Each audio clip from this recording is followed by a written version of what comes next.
오늘은 잠든 신앙인의 9가지 복된 행실이라는 제목으로 은혜를 나누겠습니다.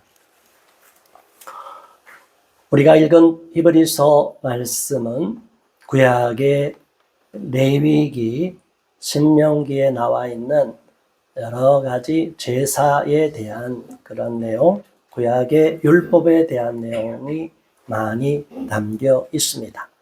자, 이러한 근거를 통해서 히브리서는 신약의 레위기다라고 일컬어지고 있고, 작자는 여러 사람으로 추정되지만 정확하게 어떤 분이 이 서신을 썼는지는 기록되어 있고 정확하게 알려져 있지는 않습니다. 그러나 우리가 히브리서를 통해서 보면 하나님을 아는 것, 또 우리가 은혜를 받은 것, 또 예수 그리스도가 얼마나 소중한 존재인지를 다시 한번 깨닫게 되고, 그 많은 메시지, 우리가 미처 모르고 소홀히 여겼던 내용들을 다시 한번 깊이 되새기게 됩니다. 복음으로 인해서 구약의 율법은 폐하여졌다고 하지만 그 율법이 주어졌던 그 배경, 그리고 율법이 어떠한 기능을 하고 있는지를 히브리서를 통해서 우리가 다시 한번 새롭게 성령으로 은혜를 받은 저와 여러분도 하나님의 은혜를 다시 한번 깊이 깨닫게 되는 것이 히브리서 내용입니다. 오늘은 히브리서의 마지막 부분인 13장의 내용을 통해서 우리가 하나님의 그 은혜를 깨닫고 도전을 받을 수 있기를 바랍니다. 많은 분들은 모든 것이 은혜다고 했을 때 은혜를 이해하지 못하는 사람이 있어요. 여전히 은혜가 아닌 자기가 과거에 지고 있는 죄짐을, 멍해를 운명이라고 하는 것을 짊어지고 여전히 복음 안에서 자유함을 누리지 못하는 사람들이 있습니다. 이런 분들은 진정으로 예수 그리스도가 나를 위해서 죽고 나를 위해서 피를 흘리셨다는 것을 알아야 되는데, 그 의미가 우리는 전혀 우리 문화권에서는 이해가 안 되고 그런 경험이 없다 보니까 대속에 피를 흘린다는 것이 무엇인지를 모르게 돼요. 그런데 그 은혜를 알고 나면 새롭게 돼요. 또 어떤 사람들은 하나님의 은혜를 받은 우리는 이제 자유함을 누렸고 우리에게 주신 자유로 내 마음대로 할 수 있다고 했으니까 그 은혜를 너무 가볍게 여기고 예수님을 믿고 이제 구원을 받았으니 천국은 따놓은 당상이니 이제 내 마음대로 적당하게 신앙생활하면 되겠지라고 생각하기 쉬워요. 그런데 이 또한 잘못이, 또 공부를 많이 한 지식인들, 신학자들, 철학자들, 많은 지식을 갖고 있는 사람들은 지식이 지식을 넘어서 계속 학문으로 파고 들어가다 보면 이것을 성경이 조명하는 그 말씀 자체를, 기독교의 말씀 자체를, 성경의 가치 자체를 폄하해요. 성경이 우상화된다는 식으로 배척하기도 하고, 또 어떤 경우는 인간의 이성으로 발전시킬 수 있는 도덕을 앞세우기도 하고, 또 우리가 스스로 생각하며 이 땅의 부조리한 문제, 이것은 너무 잘못된 거야. 그래서 개인의 구원에만 머물 수가 없어. 이 사회, 히틀러 나치 시대에도 그 나치 히틀러가 얼마나 많은 사람을 죽이느냐. 그래서 그 보네포 목사님은 또 히틀러를 제거하면 오히려 그게 하나님의 뜻일 거다라고 생각을 했어요. 자, 여러분, 이 극단이 있어요. 양쪽으로 갈라지는 이 극단 가운데 우리 신앙인들은 잘 생각해야 됩니다. 개인의 구원을 소홀히 여겨서 그냥 사회구원, 어떤 역사적인 상황에서 하나님의 뜻은 세상을 변혁시키는 거다라고만 생각하면 또 위험에 빠져요.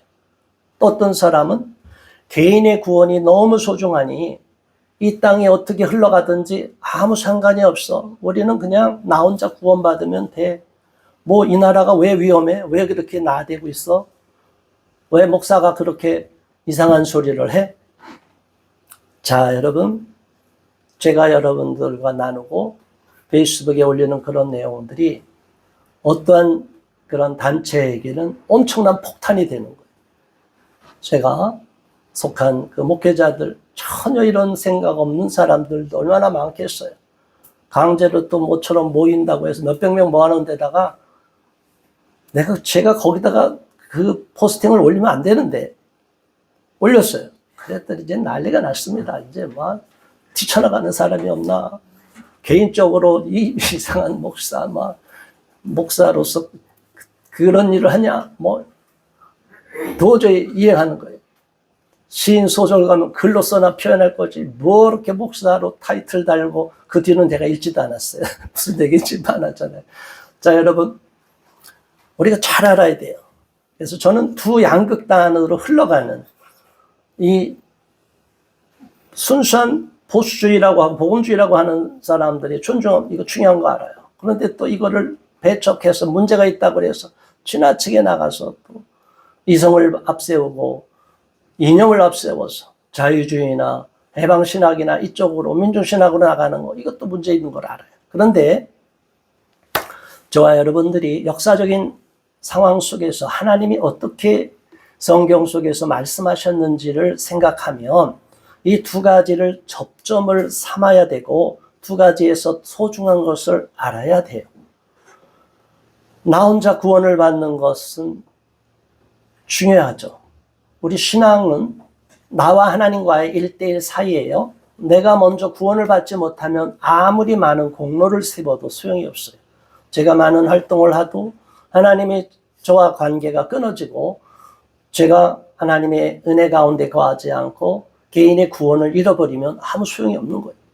저는 절대로 저의 개인 구원을 잃어버리지 않고 끝까지 지키기를 바라고 이 개인의 구원이 위협을 당하고 목숨까지 저한테 요구한다 할지라도 순교의 마음으로 저는 이 순전한 신앙을 지키는 거예요. 그런데 나의 신앙을 지키려고 하는데도 점점 세상이 악해지고 악한 제도가 세워지고 악한 법이 만들어지면 우리가 골방에서 기도만 하느냐, 기도할 수도 있고 또 나가서 행동해야 될 때도 있다는 거예요. 우리 역사 가운데 3.1운동 시기에 우리 기독교 인구는 너무너무 적었어요. 그런데 3.1운동을 기점으로 기독교인이 압도적으로 많은 숫자가 절반이나 감옥에 가고 엄청나게 33인 중에 16명이나 기독교인이고 그 당시에 천도교, 불교, 천주교는 아예 없었어요. 자, 여러분, 이러한 역사 가운데 우리의 선조들이 거기서 행동했기 때문에 그분들이 오히려 우리에게 본을 보인 거예요. 그런데 오늘날 보면 장로교, 감리교, 여러분 깊이 들어가면 캘비니즘과 알미니안이즘으로 바뀌어요. 절대적으로 우리는 선택받았다, 예정되었다, 이거를 강조하다 보면 개인의 구원에 확신이 들어요. 좋습니다.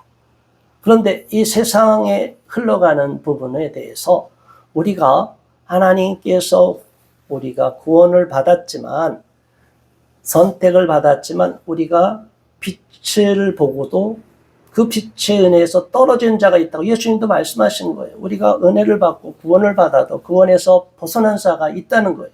심지어 예수님의 12제자 중에 하나인 가룟 유다도 떨어져 나갔어요. 근데 가룟 유다도 70인대로 묶여져 갈 때 다 전도회로 나갔을 거예요. 귀신을 쫓아낸 능력이 있었어요. 예수님을 배반하고 예수님을 부인한 제자들도 하나님의 은혜가 임하고 성령의 역사가 일어나면 놀라운 표적을 보였다는 거예요. 그런데 그 은혜를 끝까지 지키지 않고 가면 문제가 되게 됩니다. 그래서 저는 초교파적인 신앙을 갖게 되었어요. 장로교의 천점도 제가 너무나 잘 알고 있고 감리교나 이쪽에서 말하는 그런 내용도 저는 잘 알고 있어요. 그래서 감리교 쪽에서는 사회운동도 많이 하고 학교를 많이 세우고 병원도 많이 세우고 그리고 3.1운동 때도 상당히 많은 기독교인들이 나타났어요. 자, 여러분, 개인의 구원에만 머물러서도 안 되고 또 사회 구원 쪽으로만 치우쳐서 이 세상이 하나님의 뜻이 이루어지지 않는다고 하여 세상을 완전히 바꾸기 위해서 하나님을 모르는 사람과 똑같이 그냥 투쟁으로서 혁명으로서만 갈아엎으려고만 해서도 안 돼요. 자, 이 두 마음을 같이 우리가 품고서 간다는 게, 균형을 잡는다는 게 쉬운 것은 아닙니다. 그래서 우리 믿음의 사람들, 저는 분명히 말씀드리지만 저는 어떤 일이든지 하나님이 명하시면 행함으로 나갑니다. 하나님이 명령하시면 저는 순종하며 나가고 골방에서만 기도하지 않는 선지자와 같은 사명을 주셨어요. 그 시대를 깨우는 사명을 저한테 주셨어요. 그러나 그렇다고 제가 하나님과의 1:1의 교제와 기도가 끊기거나 교류가 끊겨버리면 아무 소용이 없는 거예요. 아무리 제가 큰 일을 하고 세상에서 많은 사람이 인정해주는 일을 한다 할지라도 하나님과 나와의 관계가 끊겨버리면 아무 소용이 없는 거예요. 그래서 우리 크리스천들은, 우리 성도님들은 분명히 하나님과의 신앙이 깊어져야 됩니다. 하나님과의 관계가 깊어져야 됩니다. 성경도 많이 암송하려고 노력해야 됩니다. 저도 성경을 나이가 먹으니까 많이 까먹었어요. 자꾸 외워지려는데 잘 외워지지도 않아요. 옛날에 외워진 성경만 자꾸 생각이 나고, 자, 그래도 자꾸 외우려고 노력을 하고, 말씀을 보려고 노력을 하고, 찬송하려고 노력하고, 찬송할 때 우리 은혜가 떨어지면 이거 문제인 거예요. 리트머스 시험지를 통해서 보면 알칼리냐 산성이냐 바로 나올 수 있잖아요. 마찬가지로 우리도 찬송을 하면, 말씀 읽어보면 우리의 신앙이 딱 드러나는 거예요. 옛날같이 찬송했는데 기쁨이 없어. 이거 안 되는 거예요. 말씀 읽었는데 뭐 볼 게 너무 많아. 그래갖고 말씀 자체가 아무런 의미가 없고, 또 기도하려고 하는데 꾀가 나갖고 기도하기를 게을리하고, 힘들고 어려울 때 하나님이 절망의 가운데 우리를 부르실 때 어떤 추위도 무릅쓰고 우리가 기도했는데 꾀가 나니까, 이제 배부르니까, 살만하니까 하나님을 제쳐놓으면 안 되는 거예요. 오늘 주시는 히브리서 13장의 1절로부터 9절까지 주시는 그 내용을 통해서 우리 9가지 하나님이 원하시는 행실에 대해서 다시 한번 깊이 깨달을 수 있기를 바랍니다. 1절의 말씀, 형제 사랑하기를 계속하고 그랬어요. 저와 여러분들은 형제를 진정으로 사랑하는 마음을 가져야 됩니다. 예수 그리스도 안에서 한 피를 나눈 형제라고 말하는 거예요.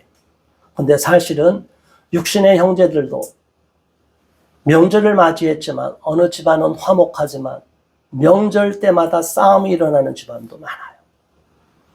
명절이 좋은 날인데 오랫동안 대가족 제도로 이루어지다 보면 모이면 어떻게 돼요? 그 시어머니를 모시고 맏며느리 엄청 고생합니다. 그런데 1년에 한번 코빼기도 안 비치다가 선물 이만큼 사오고 용돈 주면 그 시어머니가 간사하게 그 밑에 그 며느리를 너무너무 기뻐하고 막 있는 거 없는 거 다 싸줘요. 그러면 맏며느리 어떤 생각이 들을까요? 서운한 마음이 드는 거예요. 1년 12달 수발을 다 들고 온갖 정성을 쏟았는데 가끔 와갖고 저렇게 생색을 내는 사람들한테, 며느리들한테 저렇게, 동서한테 저러니 너무 속상한 거예요. 자, 여러분, 형제들 간에도 마찬가지. 이래서 하나님을 잘 믿는 가정과 그렇지 않은 가정이 다르고, 또 하나님을 믿는 가정이라 하더라도 과거의 앙금을 털어버리지 못하면 명절이 항상 좋은 날은 아니에요. 명절이 지나고 서로 관계가 더 나빠질 수가 있어요. 그래서 우리는 항상 좋은 일이 있지 않다는 것을 생각하고, 정말로 육신의 형제들도 부모를 정말 사랑하고 형제를 더 위하는 마음, 내가 가진 것을 나누려고 하면 아무 불만이 없는데, 내가 가진 것을 같이 나누지 않고 혼자만 독식하려고 하면 거기서 싸움이 일어나는 거예요. 누구는 유산을 더 받았는데 아무것도 아니고 혼자 잘 먹고 잘 산다면 동생들이, 형님들이 배가 아픈 거예요. 자, 여러분, 이 인간 세계는 이렇습니다. 그런데 저와 여러분, 그리스도 안에서 한 지체가 되고 형제가 된 저와 여러분들은 어떻게 해야 되겠습니까? 서로 더욱 사랑할 수 있기를 바랍니다. 내가 가진 것을 나눌 수 있기를 바랍니다. 남들이 없는 것을 내가 가졌다면, 하나님이 나한테 선물로 주셨다면 그것을 통하여 형제를 섬기는 마음을 가질 수 있기를 바랍니다.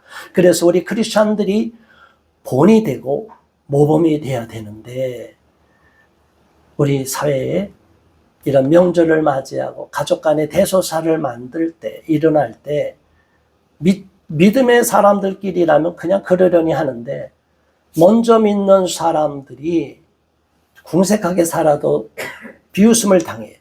그런데 하나님이 복을 주셔서 풍요롭게 살아요. 그런데 풍요롭게 사는데 어렵게 사는 형제들, 친척들 소홀히 여기고 돌보지 않으면 사람들이 인색하다고 수근수근 거려요. 에휴, 예수쟁이들 저렇게 잘난 척만 하고 입만 살았어. 예수쟁이들 말만 잘해. 저와 여러분들이 말만 잘해서는 안 돼요. 말을 잘하고 따뜻한 사랑으로도 나눠줄 수 있는 사람들이 될 수 있기를 바랍니다. 먼저 친척 간에 내가 먼저 복을 받았다면 어려운 친척, 어려운 형제들이 있으면 베풀어야 돼요. 나눠야 돼요. 하나님은 먼저 형제를 돌보라고 그랬어요. 교회 와서만 그렇게 잘난 척, 헌금 많이 하고 교회에서만 인정받으려고 하지 말고 주체들을 가난하면 돌보라고 그러는 거예요. 과부된 친척들이 있으면 가서 스스로 그 과부를 챙기라는 거예요. 교회한테 짐 지우지 말라고. 그런데 오늘날 보면 우리 크리스천들이 이 부분에서 약해요. 사랑을 진정으로 하나님의 사랑을 받았다면 이 사랑이 넘치면 내가 가진 것은 아무것도 아니고 인색해지지 않고 나누게 되는데, 하나님한테 사랑은 듬뿍 받았다고 하면서 그걸 안 나누는 것은 인색한 거예요. 우리는 형제 사랑하기를 계속하고 더 많이 할 수 있기를 바랍니다. 우리 크리스찬 한 지체가 된 형제들, 한 교회 성도들 사랑하고, 더 나가서 우리 일가 친척이나 주변에 하나님을 모르는 사람들이 있다면 그들도 잘 섬기고 내가 가진 물질로 그들을 기쁘게 해줄 수 있기를 바랍니다. 두 번째로 손님 대접하기를 잊지 말라 그랬어요. 성경에서 보면 손님을 대접하는 것을 귀하게 여깁니다. 나그네를 대접하라. 나그네를 대접하지 말라고 하진 않았어요. 나그네를 대접하는 게 중요해요.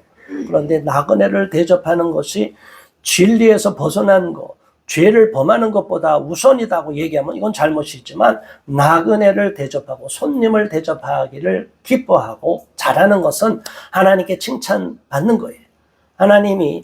예수님이 우리가 모르는 저 거렁뱅이의 모습으로, 초라한 모습으로 우리에게 다가올 수 있다는 거예요. 그렇기 때문에 손님을 잘 대접하고, 어려운 사람이 저 사람은 습관적일 거야, 그래서 주면 저 사람 더 나빠질 거야, 뭐 이렇게 생각할 수도 있지만, 그것을 알면서도 또 사랑으로 긍휼히 여기고 기도해주고 가진 것을 나눌 수 있다면 그것 또한 하나님이 기뻐할 수 있는 것입니다.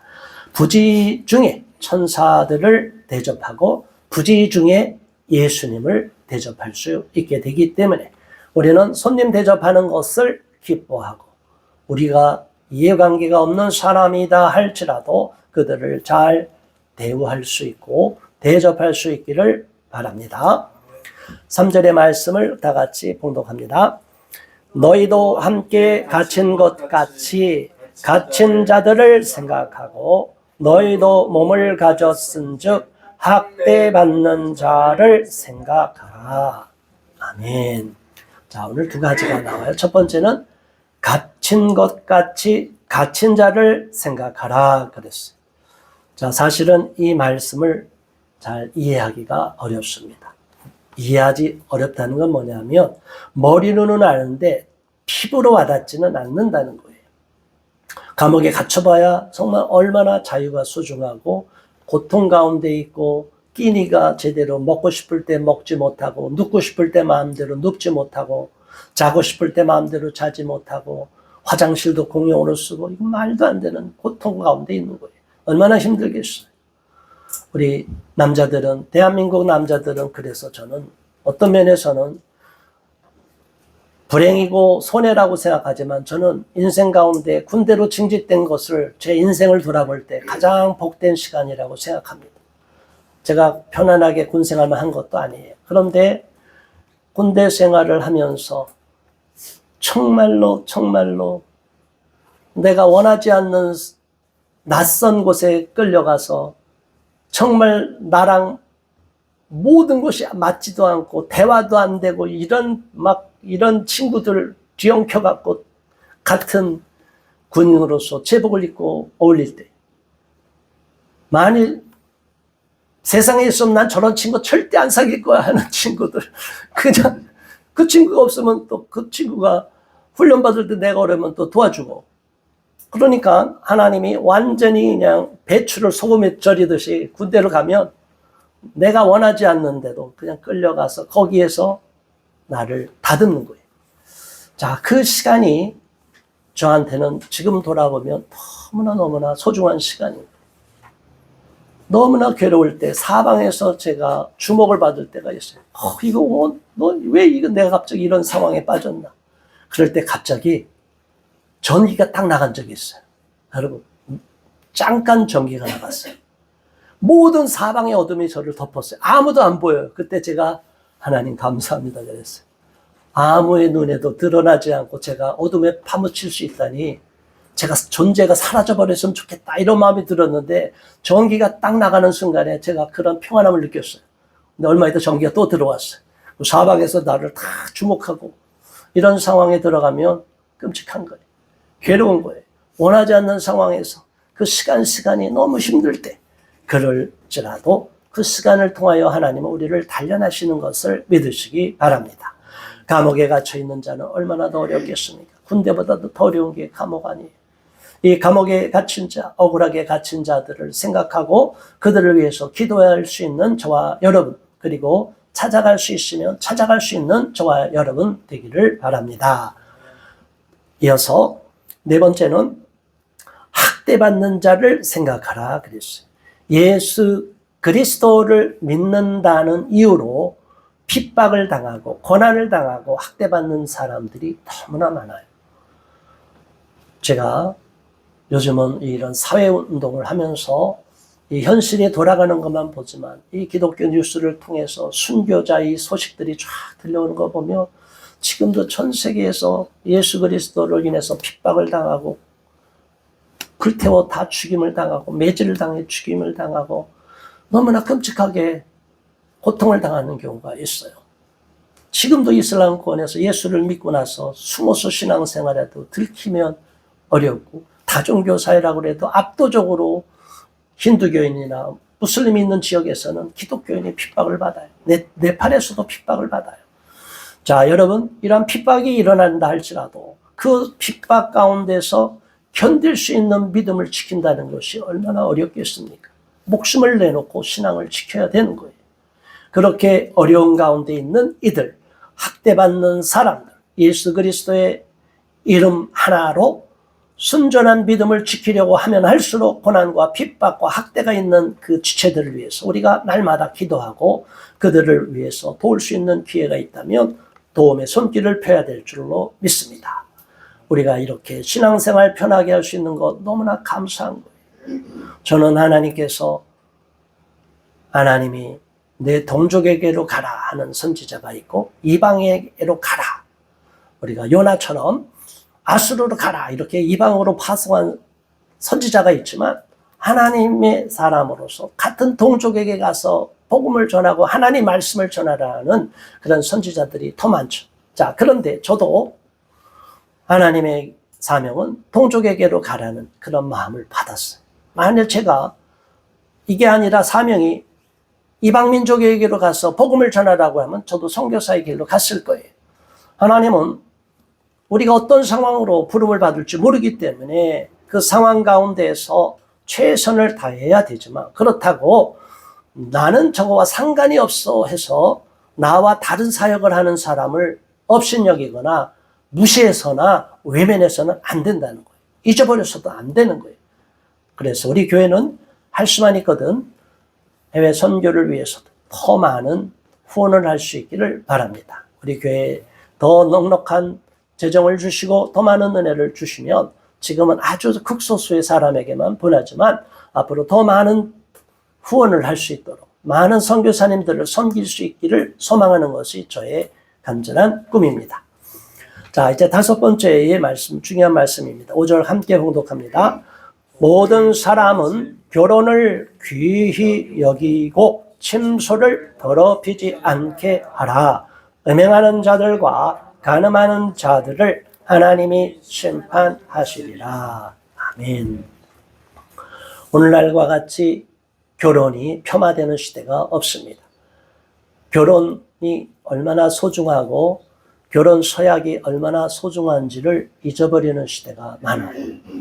저는 꼭 특별하게 누구를 비난하는 것이 아니라 지금 분위기가 두 사람만이 주례 없이 그냥 혼인식을 하는 경우가 있어요. 저는 이것이 굉장히 유행이라고 하지만 저는 권하지 않는 방식이에요. 왜냐하면 두 사람은 항상 요동하니까 결혼이라는 것은 깊이 들어가서 연구한 결과를 보면 7단계의 과정을 거쳐서 성숙한 부부가 되는 거예요.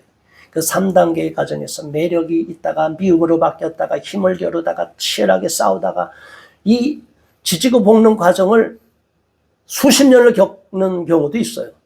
그것도 끝까지 못 극복해서 4단계로 못 넘어가서 황혼이혼으로 가는 사람도 있어요.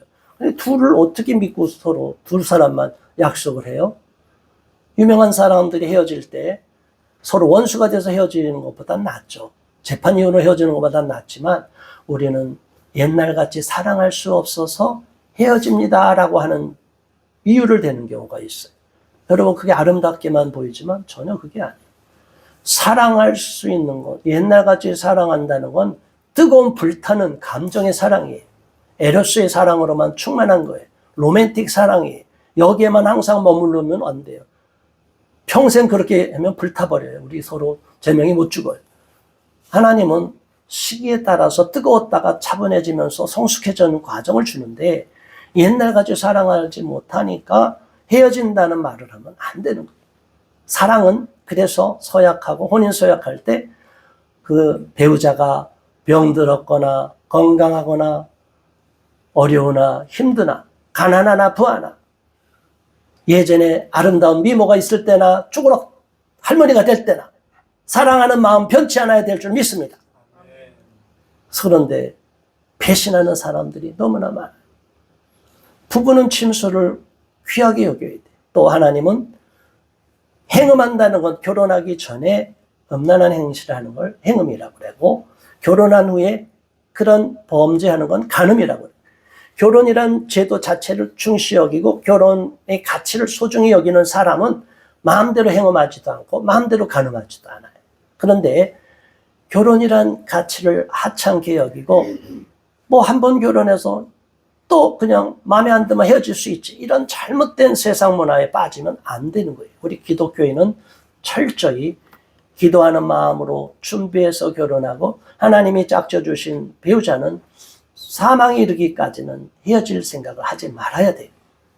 그런데 그렇다고 원치 않게 갈아서는 사람들이 있어요. 저는 정죄할 수 있는 자격이 없어요. 가늠한 여인처럼 우리가 돌을 던질 자격이 있는 사람은 아무도 없습니다. 다만 권하건대 지금 어려움에 있는 부부라 할지라도 잠시 힘든 고비를 겪고 있는 상황이라 할지라도 절대로 하나님이 짝지어 주신 것을 함부로 갈라서려고 해서는 안 된다는 것이 하나님의 뜻임을 알아야 될 것입니다. 우리 크리스찬들은 무엇보다도 그래서 결혼하기 전에 기도해야 되는 거예요. 바다에 나갈 때, 전쟁 나갈 때는 기도를 한 번 하라. 바다에 나갈 때는 기도를 2번 하라. 결혼하기 전에는 기도를 3번 하라. 이렇게 러시아 속담에 나와 있어요. 서양 속담이라고 얘기하죠. 그만큼 결혼은 중요하기 때문에 소중한 짝을 만나기까지 기도해야 되고 기도하면서 철저히 준비해야 된다는 거예요. 그런데 또 한편으로는 제가 결혼 사역을 오래 하다 보니까 우리 크리스찬 형제 자매들이 너무 기도를 신중하게 해서 쉽게 제 나이를 잃어버리고 결혼을 못하는 경우도 있더라고요. 그래서 우리는 적당하게 하나님이 주신 은혜로 인도함을 받을 수 있기를 바랍니다. 6번째, 시작. 5절. 돈을 사랑하지 말고 있는 바를 족한 줄로 알라. 그가 친히 말씀하시기를 내가 결코 너희를 버리지 아니하고 너희를 떠나지 아니하리라 하셨느니라. 아멘. 돈을 사랑함이 일만하게 뿌리다, 이런 디모데후서의 말씀이 있고, 또 두 주인을 섬길 수 없으니 돈을 사랑하거나 하나님을 겸하여 섬길 수 없다고 했으니 하나만 섬기라, 예수님이 말씀하셨죠. 자, 여러분, 두 주인을 섬길 수가 없다는 말을 잘 생각하세요. 돈을 사랑하는 것이 일만하게 뿌리라는 것을 잘 생각하세요. 돈은 필요해요. 돈 필요 없다고 생각하는 사람은 고생을 합니다. 저처럼 고생을 해요. 돈을 하찮게 여긴 사람은 인생에 오히려 돈의 풍족함을 못 느끼고 또 돈의 어려움에 빠져서 어려움을 겪을 수 있어요. 그런데 궁핍하든 풍요롭든 돈을 사랑하는 것과 돈을 그냥 소중하게 여기는 것과는 차이가 있어요. 돈 없으면 무너지는 것과 돈은 필요하지만 의지하지 않는 것은 전혀 다른 거예요. 분명히 우리 신앙인들은 재물관을 정확하게 알아야 돼요. 요한 웨슬리가 말했어요. 돈 주머니가 회개하지 않으면 진짜 회개한 것이 아니다. 우리가 세상 사람과 똑같은 재물관을 갖고 있고 물질관을 갖고 있고 돈을 사랑하는 마음이 하나님보다 더하면 우리는 하나님을 진정으로, 예수님을 진정으로 나의 주인으로 모신 게 아니라는 거예요. 내 안에 주인이 돈이 돼 있다면 안 된다는 거예요. 만문신앙이에요. 저와 여러분들은 돈을 소중히 여기고 돈을 함부로 낭비해서도 안 되고 잘 관리해서 부자가 되는 것은 나쁜 것이 아니에요. 그런데 돈이 너무 소중해. 돈 없으면 아무것도 안 돼. 돈 하는 사람은 돈 떨어지면 불안해요. 돈 떨어지면 죄도 저질러요. 돈 떨어지면 몸도 팔아요. 이 더러운 세상에 돈을 우상시하는 사람은 돈이 우상이 돼버리면 돈으로 인해서 다 핑계를 대요. 어쩔 수 없었어. 그때는 내가 가난했어. 어쩔 수 없이 가난하니까 살인도 저질르고 강도도 저질렀어. 도둑질을 했어. 말이 안 되는 거예요. 우리 크리스천은 돈이 있든 없든 하나님께서 돈을 주실 때까지 가난함과 궁핍함이 허용되는 사람, 또 그러한 고난을 겪게 하는 때가 있어요. 그럴지라도 돈을 사랑하는 마음보다는 하나님을 더욱 사랑할 수 있게 해달라고 기도할 수 있기를 바랍니다. 지금 물질이 부족하고 궁핍한 상황에서 있는 분이 계시다면 하나님, 제가 아무리 물질이 어렵지만 돈보다 하나님을 더욱 사랑할 수 있게 해달라고 기도할 수 있기를 바랍니다. 또 하나님이 특별한 복을 주셔서, 은혜를 주셔서 부자가 되게 해주시는 분이 있어요. 상상할 수 없는 부자가 되게 할 수도 있어요. 그런데 그 돈에 취해서 하나님의 사랑을 잃어버리는 어리석은 자가 되지 말기를 바랍니다. 여전히 세상을 사랑하여 다시 데살로니가로 돌아간 데마와 같은 자가 되지 않기를 바랍니다. 우리는 돈이 있든 없든 돈이 주인이 아니고 돈은 우리가 마음 놓고 사용하는 도구에 불과하다는 생각을 해야 돼요. 천국에 가는 데는 돈 갖고 티켓 갖고 갈 수가 없어요. 우리는 진정으로 예수님을 사랑하고 예수님을 구주로 영접하고 나의 주인으로 모셔드려야만이 거듭나게 되고 구원을 받게 되고 옛사람이 죽고 새사람이 되는 것이. 그런데 여전히 돈을 사랑하는 사람들이 많아요. 교회 나와서도 돈을 사랑하고 돈의 노예가 되어 있는 사람을 많이 봐요. 그리고 돈을 조금 많이 가진 사람 앞에서는 피굴해지고 돈 없는 사람은 우습게 여기는 사람들이 있어요. 자, 여러분, 저는 늘 이렇게 비유로 말하는데 돈은 철분이에요. 우리한테 있는 철분이에요.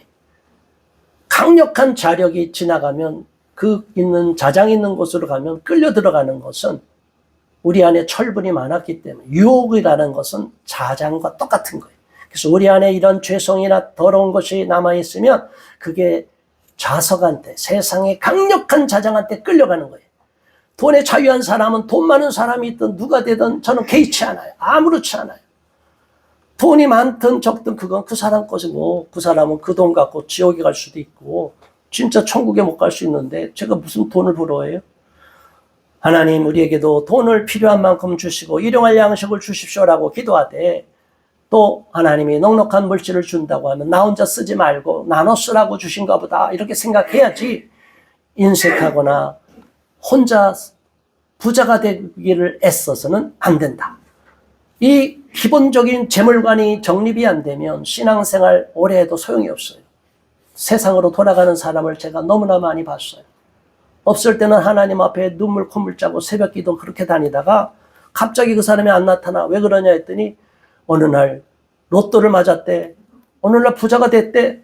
그러니까 이제 돈벼락을 맞으니까 돈에 취해버린 거예요. 돈실에 취해버린 거예요. 돈은 마귀예요. 마귀가 돈을 갖고 우리를 끌고 가는 거예요. 지옥으로 서서히. 여러분 돈에 넘어가지 마세요. 제가 분명히 말씀드립니다. 예수님이 만일 돈이 소중하다 그러면 필요하다고 하면 주신다고 그랬어요. 만나도 주시듯이 일용할 양식을 준다고 그랬어요. 걱정하지 말라는 거예요. 물질이 없어도 굶어 죽지 않아요. 우리나라 얼마나 잘 사는 나라예요. 예전에 가난했을 때도 굶어 죽지 않고 서로 거지처럼 살아도 나눠 먹었어요. 거지도 동냥하면 먹고 살았어요. 그런데 우리나라에서 지금 이렇게 잘 살고 아무리 어렵다고 해도 남들과 비교해서 우리가 헬조선이라는 정신나간 소리 하는 사람들이 많아요. 남들과 비교하는 열등감이 지나치니까 헬조선이에요. 진짜 헬조선 북한으로 가보세요. 가서 한 달만 살아보세요. 이 나라가 얼마나 천국인지 알잖아요. 북한의 탈북민들이 나와서 지금 얼마나 피눈물 흘리면서 여기는 너무 천국이다. 일한 만큼 월급도 주고 사업해서 부자가 된 사람도 있고. 근데 이쪽으로 내려와서도 쫄딱 망하는 사람이 있어요. 토박에 빠지고 나쁜 짓, 엉뚱한 짓을 하면 망하는 거예요. 자, 여러분, 돈을 사랑하지 말고 족한 줄로 알고 하나님을 먼저 주인으로 섬기는 저와 여러분 되시기를 주님의 이름으로 축원합니다. 그게 진짜 부자가 되는 비결을 알려 드리는 거예요. 6절, 그러므로 우리가 담대히 말하되 주는 나를 돕는 이시니 내가 무수하지 아니하겠노라. 사람이 내게 어찌하리요. 또 일곱 번째는 사람을 두려워하지 않는 신앙을 갖는 거예요. 사람. 저는 너무나 감사한 게 사람을 별로 기대하지 않고 사람을 너무 의지하지 않아요. 제가 하나님의 그 성경 66권을 다 보고 깨달은 바는 딱 하나예요. 하나님을 의지할 거냐, 사람을 의지할 거냐. 하나님을 두려워할 거냐, 사람을 두려워할 거냐. 하나님에게 미혹을 당할 거냐, 하나님께 계속 끌려갈 거냐, 사람에게 끌려갈 거냐. 여러분, 사람. 저처럼 사람 좋아하는 사람이 없었어요. 저는 사람을 몰고 다닌 사람이에요. 제가 인기가 좋았던 사람이에요. 제가 말과 언변과 재주가 많아서 술 친구도 있을 때는 저랑 마시면 술이 좋다고 몇십 명씩 저는 몰고 다녔어요. 그런데 하나님을 알고 나니까 이게 아무것도 부끄러운 거예요. 이게 제가 미친 짓을 한 거예요. 야, 이게 무슨 짓이냐. 다 소용이 없는 거예요. 친구들 너무 소중해요. 제가 친구들 위해서 얼마나 울고 그랬는지 알 거예요. 그런데 제가 하나님 믿고 나니까 그 친구들을 또 옛날 모습으로 돌아갈 수가 없어요. 그들이 모이는 자서 계속 몇 번은 참석할 수 있어요. 술 마시는 데 없어서 제가 콜라 한잔 마시면서 대화할 수 있어요. 근데 그게 한두 번이지 계속 거기에 머무르면 제가 어떻게 옛날 친구를 또 그대로 그 수준에 머물러 있어야 되겠어요. 영적인 대화도 하나도 되지 않는 그 친구들 안타까운 거예요. 복음을 전해도 잘 못 받아들이는데 어쩔 수 없이 잠시 허리를 들 수밖에 없는 거예요. 자, 여러분, 우리는 사람을 너무 의지하지 마시기 바랍니다. 제가 누구를 도왔어요. 누가 잘 되길 바랐어요. 그렇다고 그 사람한테 어떤 걸 기대하면 실망이 와요. 저는 그래서 도와준 거로 머물려고 해요. 누구를 도와준 것으로 그치는 거예요. 그 이상을 바라면 실망이 와요. 저와 여러분들은 그런 생각을 해야 됩니다.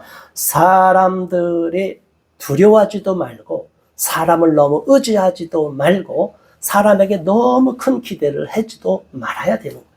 우리가 하나님 일을 하는 데 있어서 일반 교회 성도들을 잘 이렇게 목양하는 경우는 대접을 받는 자리에 쓸 수가 있어요. 목회자가 대접을 받는 자리에 서는 것은 사실은 위험한 거예요. 저는 그래서 대접받는 자리에 서지 않는 것을 너무나 감사히 여겨요.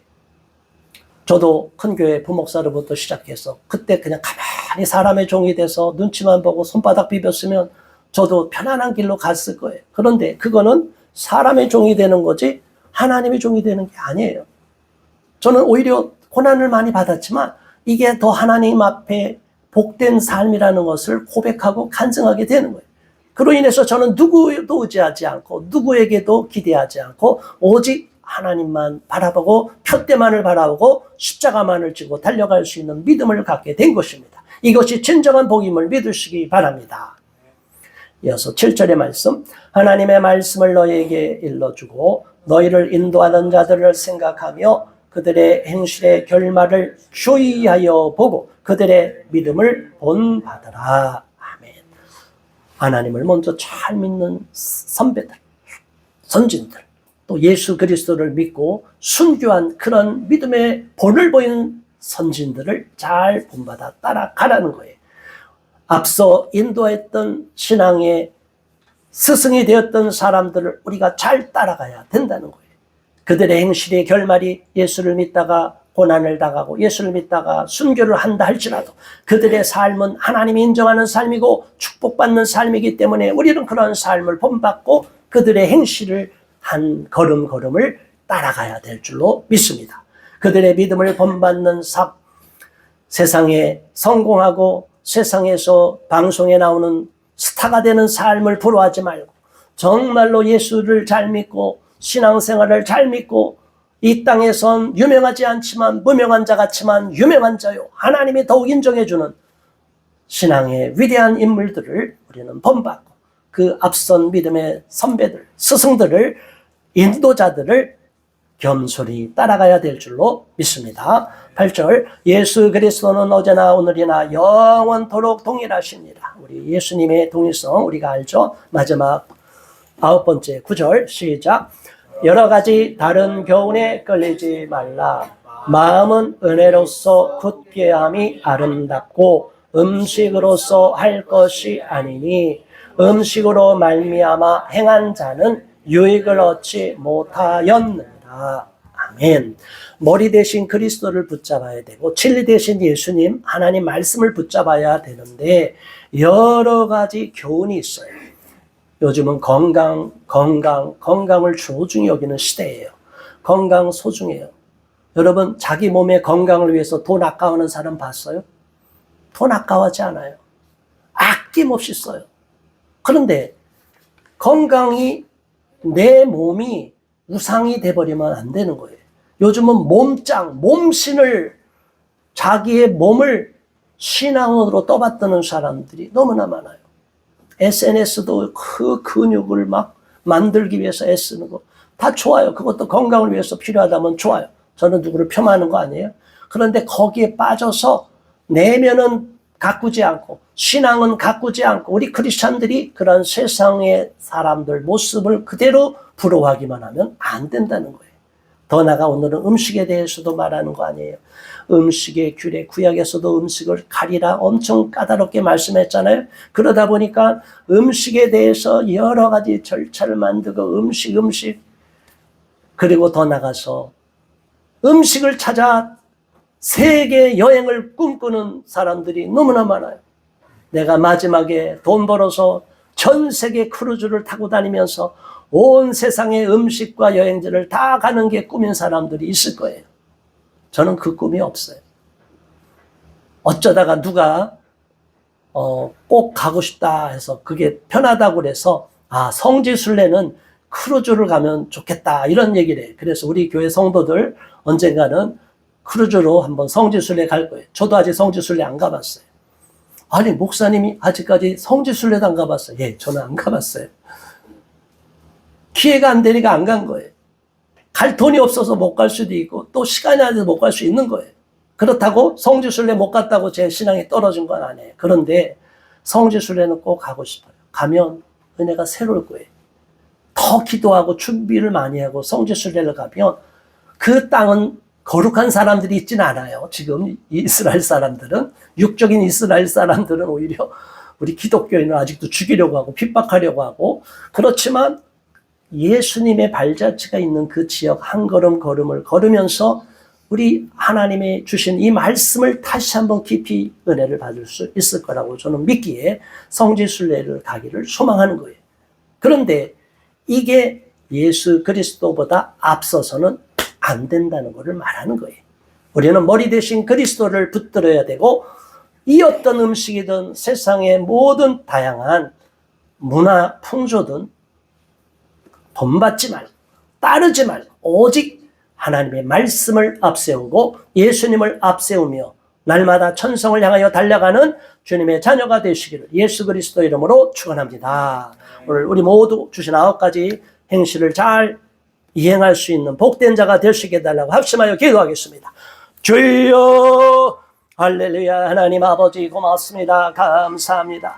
우리 하나님 고맙습니다. 하나님 오늘 주시는 귀한 말씀 다시 한번 깨닫게 해주셔서 감사합니다. 아버지 우리의 마음속에 진정으로 하나님을 더욱 앞세우기를 바라며 머리 대신 그리스도를 더욱 사랑할 수 있기를 바랍니다. 형제를 사랑하며 손님 대접하기를 잘하고 갇힌 자들을 돌보기를 바라며 학대받는 자들을 생각하며 그들을 돕기를 바랍니다. 결혼을 소중히 여기고 침수를 더럽히지 않게 하고 행실을 더럽히지 않기를 바랍니다.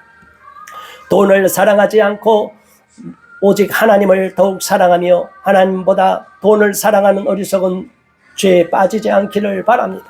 우리는 오직 앞서간 믿음의 행실을 보인 신앙인들을 믿음의 선배들을 본받다 어떤 고난과 핍박이 다가와도 말없이 순종하며 달려갈 수 있기를 바랍니다.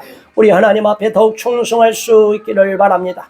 그리고 어떤 유혹 세상에 많은 풍조가 있고 여러 가지 교훈들이 많고 여러 가지 이념이 있고 신학도 변질되어 있습니다. 그렇지만 우리는 그러한 다른 여러 가지 풍조에 빠지지 않고 오직 예수 그리스도를 앞세우며 나의 구원자 되신 예수님을 의지하며 나를 자녀로 삼아주시고 영원한 천국으로 인도하실 여호와 하나님만을 의지하며 달려갈 수 있기를 바랍니다. 우리 하나님 사랑합니다. 도와주시옵소서. 주님을 위해서 죽기까지 순종하며 나가기를 원하오니 복을 허락하여 주옵소서. 예수 그리스도 이름으로 간절히 기도드리옵나이다. 아멘.